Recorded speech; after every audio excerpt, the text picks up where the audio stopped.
A few moments later. Hey viewers, welcome back to my channel 3 world. मेरा नाम Beauty है। मैंने first attempt में सीटेट क्वालिफाई किया है। करंटली मैं केवीएस एग्ज़ाम की प्रिपरेशन कर रही हूँ और मैं अपनी प्रिपरेशन जर्नी यूट्यूब पर शेयर करती हूँ।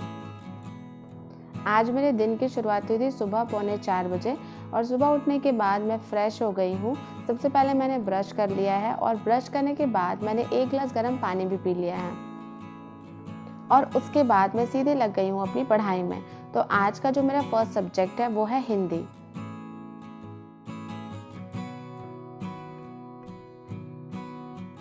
One hour later. सुबह उठकर पढ़ाई करते टाइम हमें थोड़ी ठंड लग रही थी, तो इसलिए मेरी बहन चाय बनाने चली गई थी और वो मेरे लिए चाय बनाकर ले आई है। अगर आप में से भी कोई सुबह उठकर पढ़ाई करते होंगे तो आप ज़रूर रिलेट कर पा रहे होंगे। स्पेशली जिनको चाय पीने की आदत होगी वो तो ज़रूर ही रिलेट कर पा रहे होंगे कि सुबह उठने के बाद हमें कितना ज़्यादा चाय पीने का मन करता है। तो मिलते हैं चाय पीने के बाद।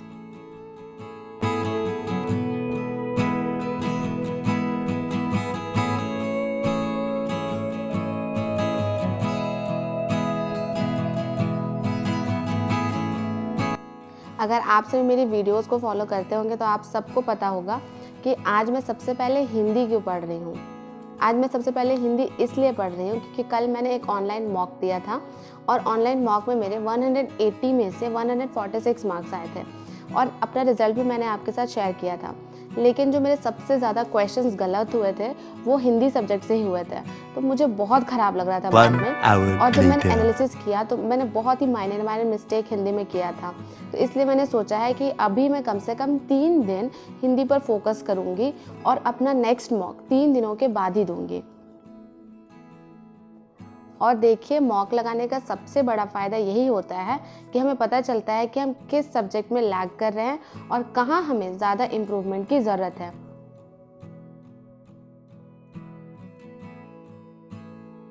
पूरे 2 घंटे मैंने हिंदी पढ़ी है और हिंदी में बहुत सारे टॉपिक्स को कंप्लीट भी किया है और इसके बाद अब मैं अपना नेक्स्ट सब्जेक्ट पढ़ने जा रही हूँ।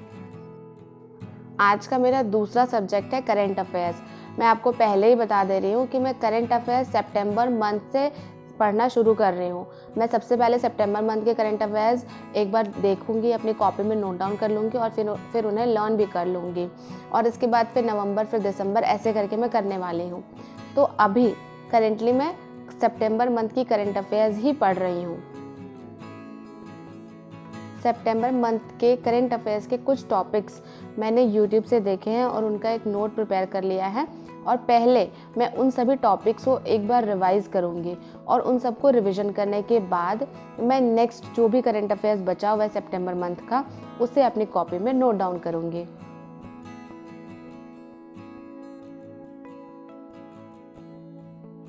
देखिए, करंट अफेयर्स लिखने का कोई फ़ायदा नहीं है अगर आप उसे लर्न नहीं करते और एक बार लर्न करके छोड़ देना भी नहीं चाहिए। हमें उसे बार बार रिवीजन करते रहना चाहिए।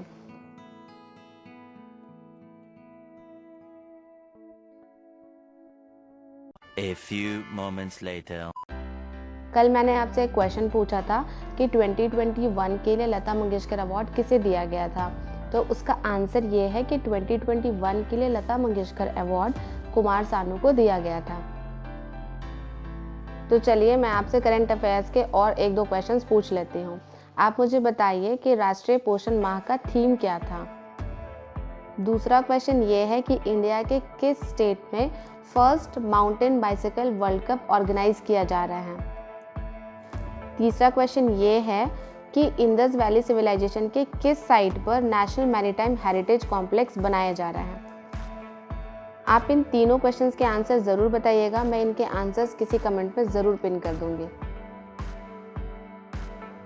सारे करंट अफेयर्स को रिवीजन करने के बाद अब मैं करंट अफेयर्स लिखना शुरू कर रही हूँ और आज मैं सितंबर मंथ का नेशनल और फाइनेंस न्यूज़ लिखूंगी।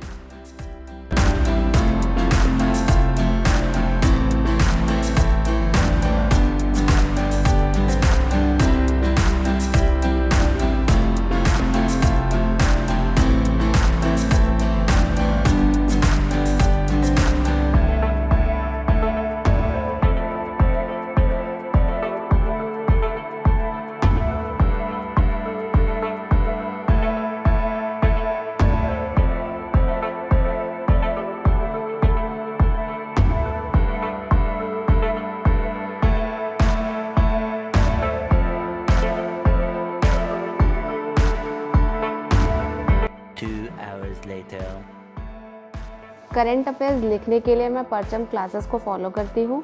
अगर आप भी चाहते हैं तो आप भी वहाँ से जाकर करंट अफेयर्स नोट डाउन कर सकते हैं, लेकिन मैं बता दूँ कि ये मैम इंग्लिश में अपना कंटेंट देती हैं।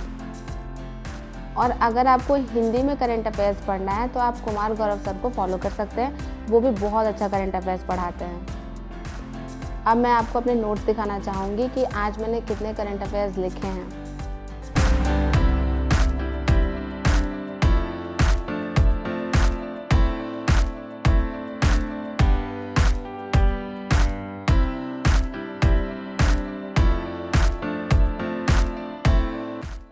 फाइनली मैंने सभी नेशनल और बैंकिंग एंड फाइनेंस न्यूज़ को अपनी कॉपी में नोट डाउन कर लिया है और अब मैं इन सभी न्यूज़ को कम से कम एक बार ज़रूर पढ़ूंगी, क्योंकि अगर आप करंट अफेयर्स लिखते हैं और उसे फिर पढ़ते नहीं हैं तो फिर आपका लिखने का कोई फ़ायदा नहीं है। तो मैं हमेशा करंट अफेयर्स लिखने के बाद एक बार रीड ज़रूर करती हूँ।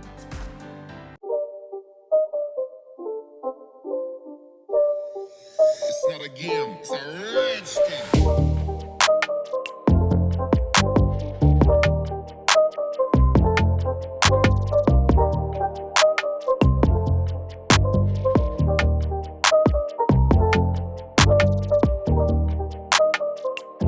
A few moments later. मैं बहुत देर से बैठकर ही पढ़ाई कर रही थी तो मेरे पीठ में थोड़ी दर्द होने लगी थी, इसलिए मैंने सोचा कि चलो अब थोड़ा वॉक करके ही लर्न कर लेते हैं। बचपन में भी जब मैं पढ़ाई करती थी तब मैं लर्न करने वाले सब्जेक्ट को हमेशा इसी तरह से वॉक करके लर्न करती थी और ये मेरी आदत अभी भी है। और कभी कभी मुझे ऐसा भी लगता है कि जब मैं वॉक करके लर्न करती हूँ तो मुझे वो जल्दी लर्न हो जाता है।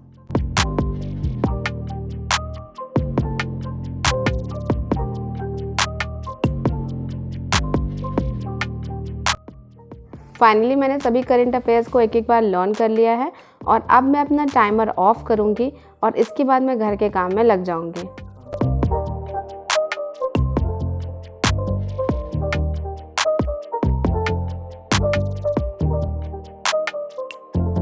सुबह के 9:18 हो गए हैं और मैंने मॉर्निंग में ही 4.25 घंटे की पढ़ाई पूरी कर ली है और मुझे बहुत अच्छा लग रहा है। मैं ये कह सकती हूँ कि मेरा आज का भी मॉर्निंग रूटीन जो है वो बहुत ही ज़्यादा प्रोडक्टिव था। आज किचन का काम मुझे करना है और रूम अरेंज करने का और क्लीनिंग का काम मेरी बहन करेगी। मैं 2-3 दिनों से सुबह उठ जा रही हूँ पढ़ाई करने के लिए और जब मैं सुबह उठती हूँ पढ़ने के लिए तो मुझे बहुत अच्छा लगता है, क्योंकि मैं 3 से 4 घंटे की पढ़ाई सुबह में ही कर लेती हूँ। मतलब कि मॉर्निंग के फर्स्ट हाफ में ही मैं अपना 3 से 4 घंटे का स्टडी आवर कंप्लीट कर लेती हूँ और उसके बाद मेरे पास पूरा दिन पड़ा रहता है जिसमें मैं और भी बहुत ज़्यादा पढ़ाई कर सकती हूँ। तो मेरे साथ क्या होता है कि जब भी मैं सुबह उठती हूँ तो मेरी एनर्जी बहुत हाई रहती है और मेरे अंदर एक मोटिवेशन रहता है, और जब सुबह में मैं अच्छे से पढ़ लेती हूँ तो पूरा दिन भी मेरा बहुत अच्छा जाता है। लेकिन जब मैं सुबह नहीं उठती हूँ तो मुझे पूरे दिन में स्ट्रगल करना पड़ता है थोड़ा पढ़ाई करने के लिए। दिन मेरा उतना प्रोडक्टिव नहीं जाता है। मैं ये तो नहीं कहूँगी कि मैं पूरे दिन बिल्कुल नहीं पढ़ती जब मैं लेट से उठती हूँ तो, पर मैं ये कह सकती हूँ कि जब भी मैं सुबह उठती हूँ मेरा पूरा दिन बहुत ही ज़्यादा प्रोडक्टिव जाता है।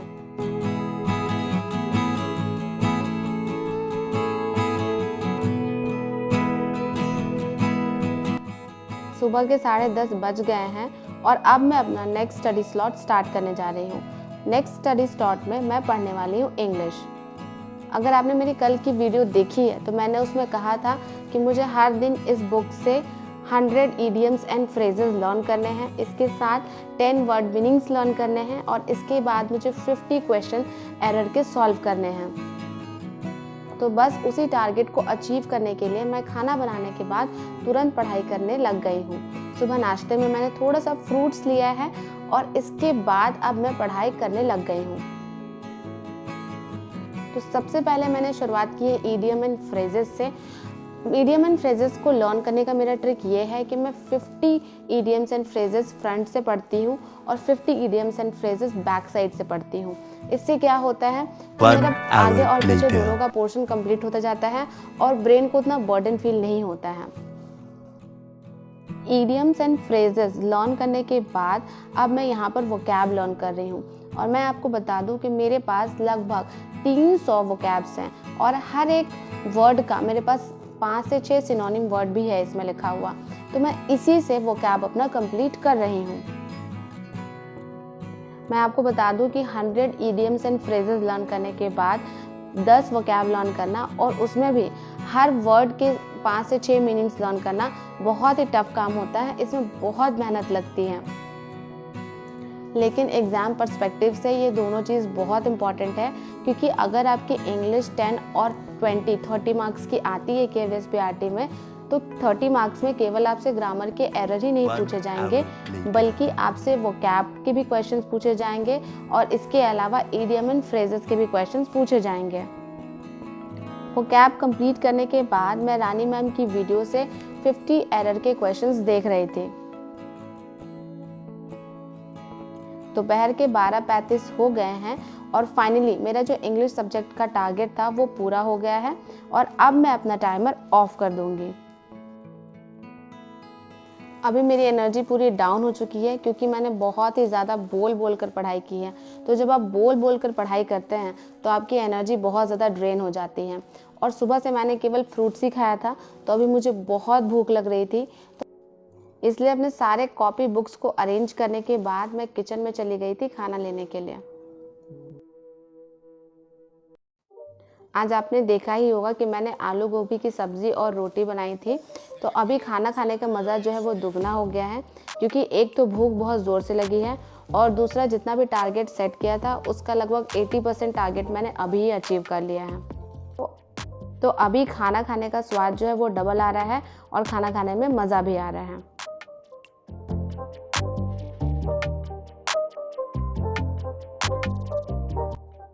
खाना खाने के बाद मैं थोड़ा रेस्ट कर रही थी, तो मैंने सोचा क्यों ना इस रेस्ट टाइम में मेरी जितनी भी सब्सक्राइबर्स हैं जिन्होंने मुझे इंस्टाग्राम पर बहुत सारे कमेंट किए हैं, उनके कमेंट के जवाब दिए जाएं। इंस्टाग्राम में मुझे बहुत सारे मैसेजेस आते हैं, लेकिन सबका रिप्लाई करना पॉसिबल नहीं हो पाता है। फिर भी मेरे पास जितना भी फ्री टाइम होता है मैं कोशिश करती हूँ कि मैं अपने मैक्सिमम व्यूअर्स को रिप्लाई कर सकूँ। तो आज मैंने जितने भी व्यूअर्स को रिप्लाई किया है, आप सभी कमेंट करके ज़रूर बताइएगा। मेरी बहन ने आज एक न्यू टाइप का सैलेड प्रिपेयर किया था और उसे फिट रहना और हेल्दी रहना पसंद है, तो इसीलिए अभी वो थोड़ा डाइटिंग कर रही है। और उसने एक सैलेड बनाया था, तो उसने मुझे टेस्ट कराया कि सैलेड कैसा बना है।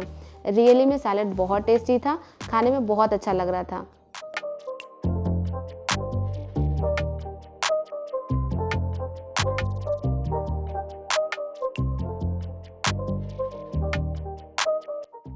दोपहर के 2:15 हो गए हैं और अब मैं अपना नेक्स्ट स्टडी स्लॉट स्टार्ट करने जा रही हूँ। इस स्टडी स्लॉट में मैं साइंस पढ़ने जा रही हूँ और साइंस में मेरा आज का जो टॉपिक है वो है प्लांट्स टॉपिक के ऊपर मैंने बहुत ज़्यादा रिसर्च नहीं की है, तो अभी मेरे पास जितने भी बुक्स अवेलेबल हैं उसमें जितने भी चैप्टर्स प्लांट से रिलेटेड हैं उन सभी चैप्टर्स को मैं रीड कर लूँगी और नेक्स्ट वीडियो में मैं आपको ज़रूर बताऊँगी कि इस टॉपिक को हम वास्टली कहाँ से कंप्लीट कर सकते हैं।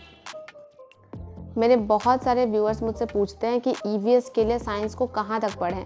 तो देखिए, सिलेबस में तो दिया हुआ है कि अप टू 12th क्लास तक के लेवल का क्वेश्चंस पूछा जाएगा, लेकिन मैं करेंटली अभी क्लास 10 तक ही पढ़ रही हूँ और आगे अगर मेरे पास टाइम बचेगा तो मैं क्लास 11th और 12th को भी कोशिश करूँगी कवर करने की। 2 hours later.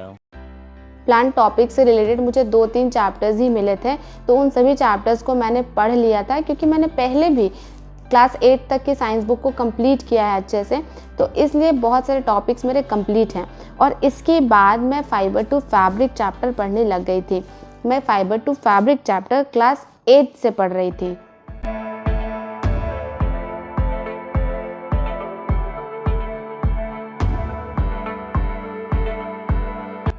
आज की वीडियो में बस इतना ही। इसी तरह के मोटिवेशनल स्टडी व्लॉग के साथ मैं आपसे मिलती रहूँगी, आपका हौसला बढ़ाती रहूँगी। इस तरह से मैंने आज भी 8.5 घंटे की पढ़ाई पूरी कर ली है और मुझे ये फील हो रहा है कि आज का दिन मेरा बहुत अच्छे से यूज़ हो पाया है। मिलते हैं नेक्स्ट स्टडी व्लॉग में।